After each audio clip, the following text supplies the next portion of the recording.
Hey, thanks for joining us. On this Wednesday afternoon, I'm meteorologist Taylor Cox, and we're tracking storms across Texas right now and a brand new severe thunderstorm watch ongoing across the Northeast. Let's actually pull up that live radar to show you guys exactly what's going on in these areas.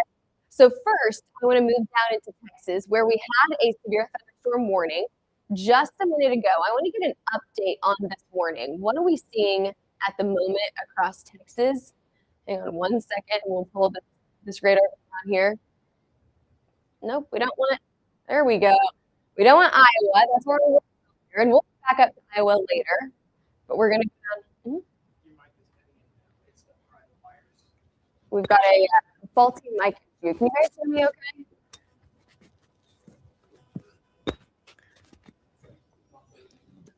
Kind of an in and out. How about now? Does it sound a little bit better now?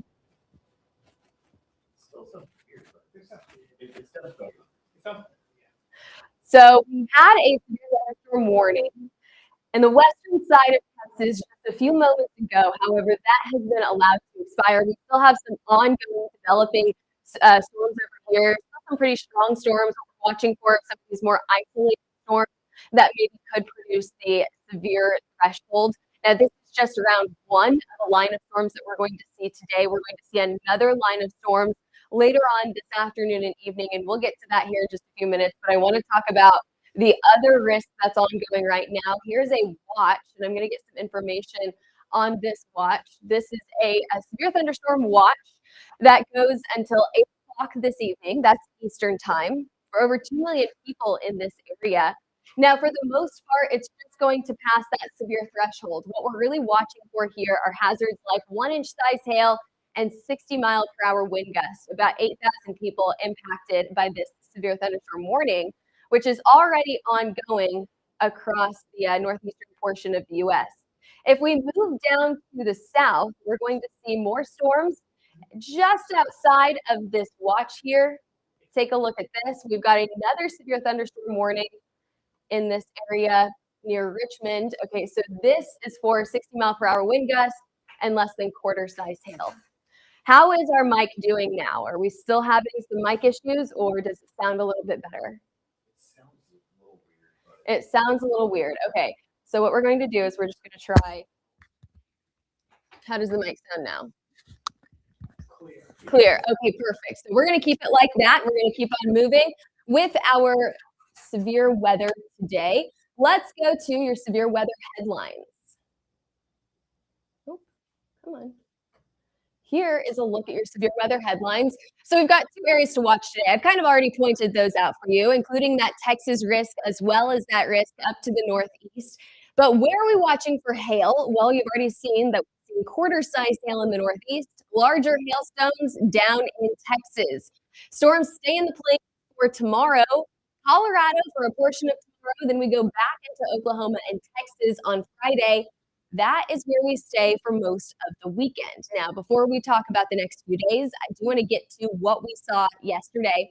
Let's go ahead and bring you back down to Oklahoma and Texas, where storms started off early yesterday morning. But the real show was across the southern and western portion of Texas. We're talking about San Angelo regions, where this line of storms set for hours, producing some very, very strong and heavy rainfall in this area, also creating a flooding risk for portions of Big Lake and San Angelo.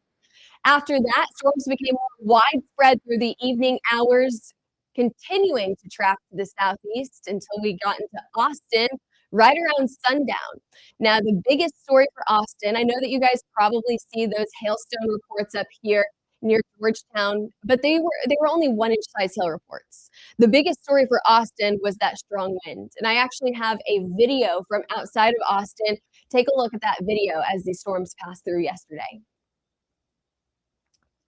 Now, again, yesterday, the biggest risk here was going to be that strong wind. You can see that long line of storms moving into Austin.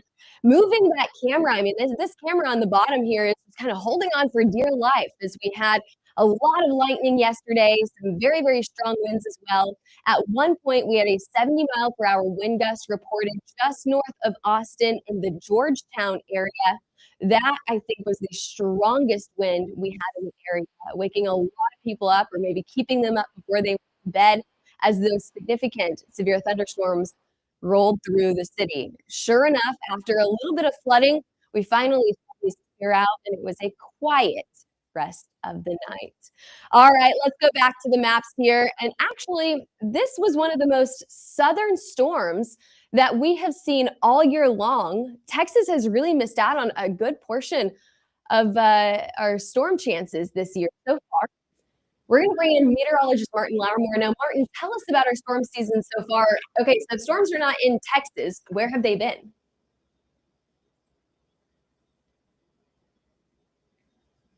It's like we just lost the connection. And I think that we're working on getting Martin's camera up right now, but I will give you a sneak peek into what he is going to say. Most of our storms, and I bet that you guys can guess this, most of our storms have been in the northern portion of the U.S. We're talking the Midwest to the central to northern plains.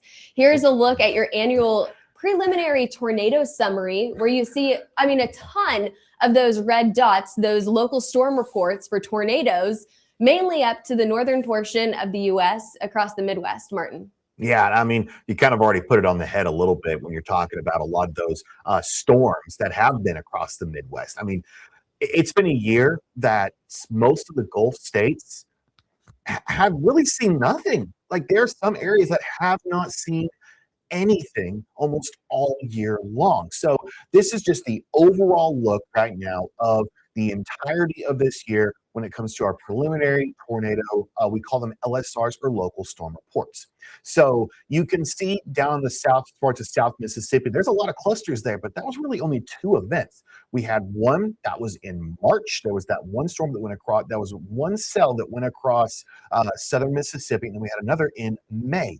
You take those 2 away, we're looking at a severe lack of those storms all year long. So let's compare this to, let's say, one of the past years, just to give an example of what we usually see across the Southeast. Look at how many storms we see across the Southeast compared to the Midwest. So we've really been watching a big trend northward. And I'm actually going to show you what one of our software developers actually helped make us one of these maps showing a comparison between what we normally see versus what we've seen this year, specifically this week. So I just want to give you a bit of a basis on what we usually see this time of year. So this is our the best chance of seeing those tornadoes throughout this time of year. So we're going to change it over to tornadoes, the probability of seeing these tornadoes for today. Notice we do see a bit of a trend away by this time across the Southeast, but really look at the chances almost exclusively in the Gulf states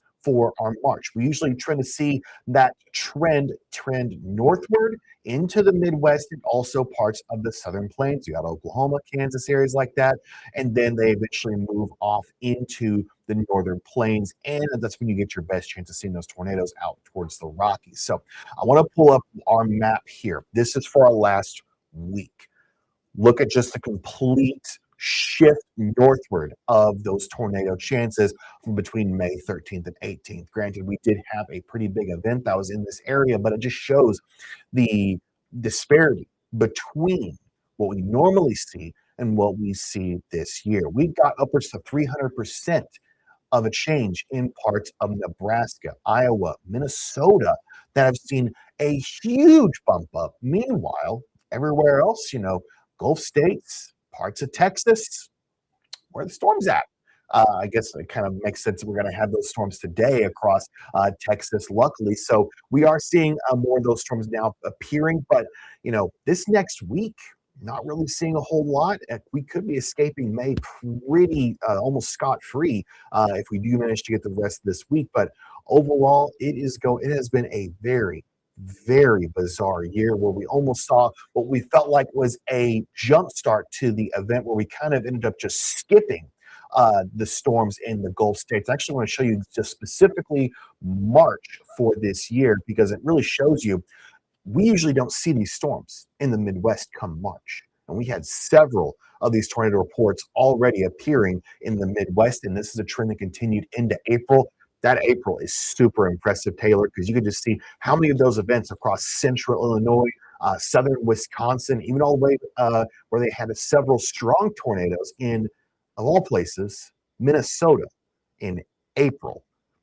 Bit of a head start there. They usually don't see those until like June, July is when Minnesota starts seeing their best chances for Yeah, those tornadoes. totally. Well, and I think that the Southeast really skipped a good portion of their severe weather season this year. We were really seeing more of those storms up in the Midwest early on. And then, of course, this time of year, this is very classic to see severe weather in the Midwest. Okay, we're going to do one more audio check before we head on to the rest of our forecast because we want to talk about hail in Texas today. How is our audio sounding now? Still a little muffled, or we feel good about this? Crystal clear? Okay, let's continue to move on to our forecast then. I see already one question in the comments section. Oklahoma City getting any tornadoes? So actually the closest severe weather risk that we are going to get to Oklahoma City is going to come as we approach the weekend. So that will be on Friday. But before then, we stay down in Texas and then we go up to Colorado. So for today, we have two areas to watch for. Of course, that hail risk in Texas, and then we have a tornado and wind risk across the Northeast today.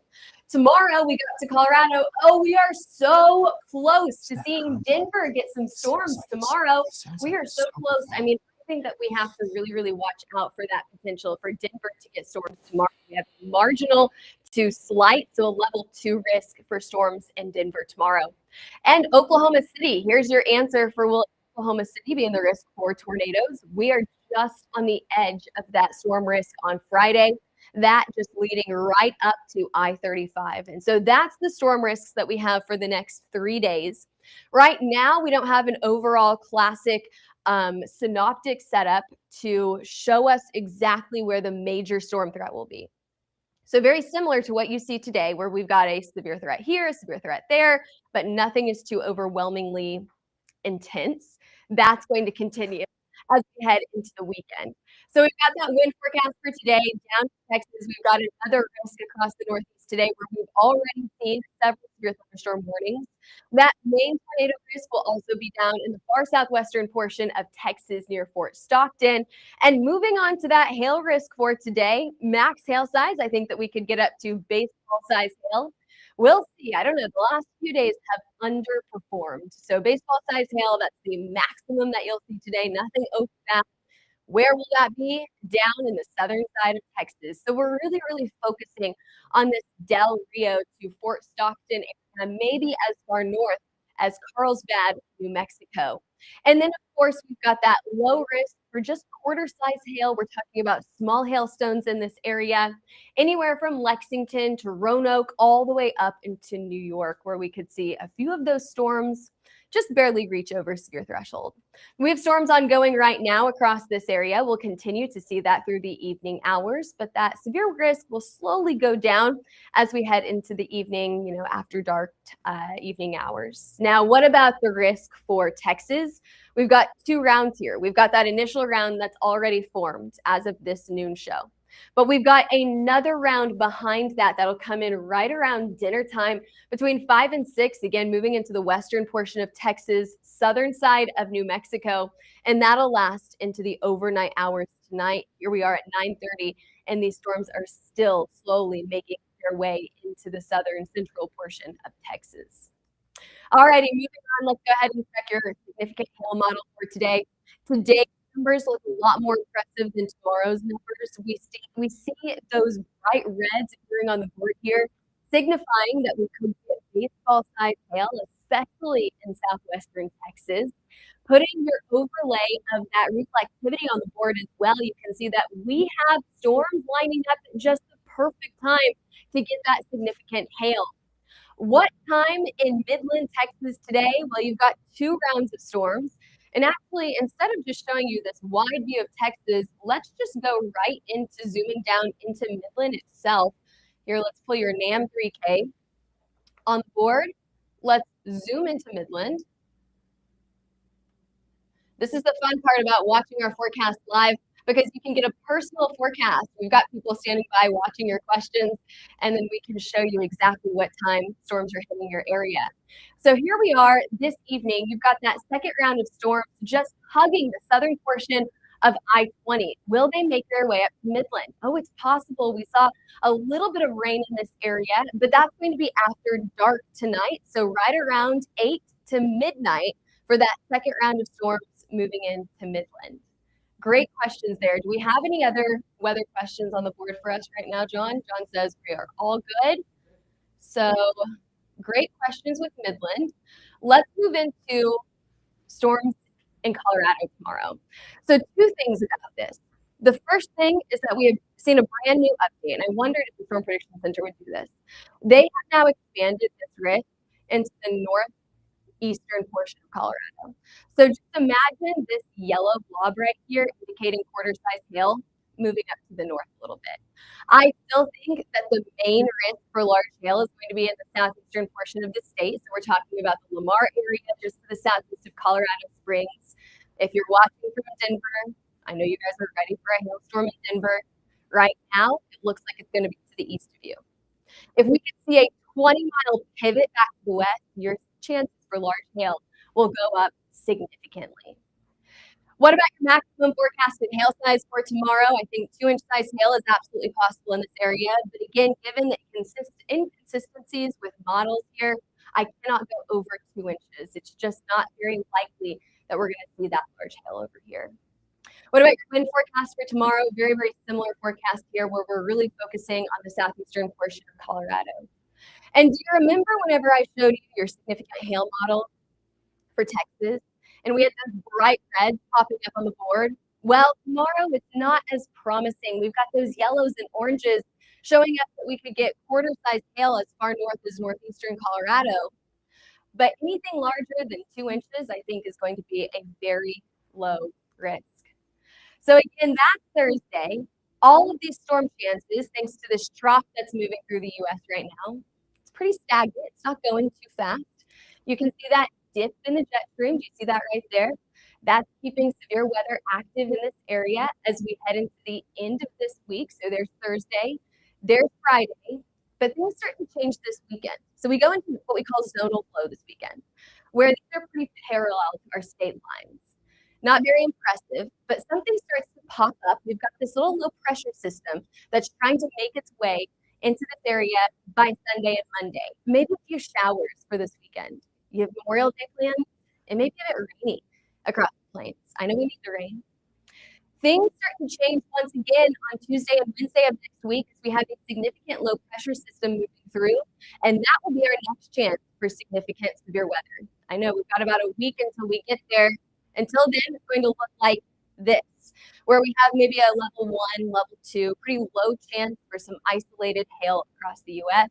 We're talking about Texas today, Colorado tomorrow, back into Oklahoma and Texas on Friday, and then probably a few very low chances into the weekend. You don't have to worry about too much severe weather this weekend, but it does look cold and wet. Look at these temperatures.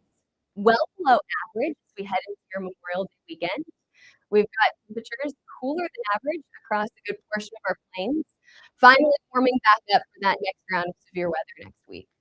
And what about the end of May? Now we're looking from May 25th into the 29th. Temperatures are warming back up. That's good for storms. You need that heat. That's one of those ingredients. And then we've got some moisture moving into the southern portion of the U.S. as well. That's another good ingredient for storms. So, hey, I know we talked about earlier that the Midwest has seen all of the storm action so far this year. It looks like the Southeast is finally going to get some rain. Maybe that includes storms as well. We'll have to wait until the end of May for that. John, any last minute questions before we head off of here? As we're all good. All right, thanks for joining us today. I'm meteorologist Taylor Cox. As always, head over to HailTrace.com for an updated look at your hail, wind, and tornado maps. Those storms that came through Austin yesterday have been mapped. The day before that, we saw storms across Kansas and Nebraska, tornadoes, hail, and wind. We have all of those mapped at HailTrace.com. You can also head over to our website, HailTrace.com, email us at info@HailTrace.com, or call us at 855-334-4245. I have that number memorized by now. You guys should too. Follow us on Twitter, Facebook, Instagram, YouTube, and TikTok for more weather updates. Thanks for joining us today. We'll see you back here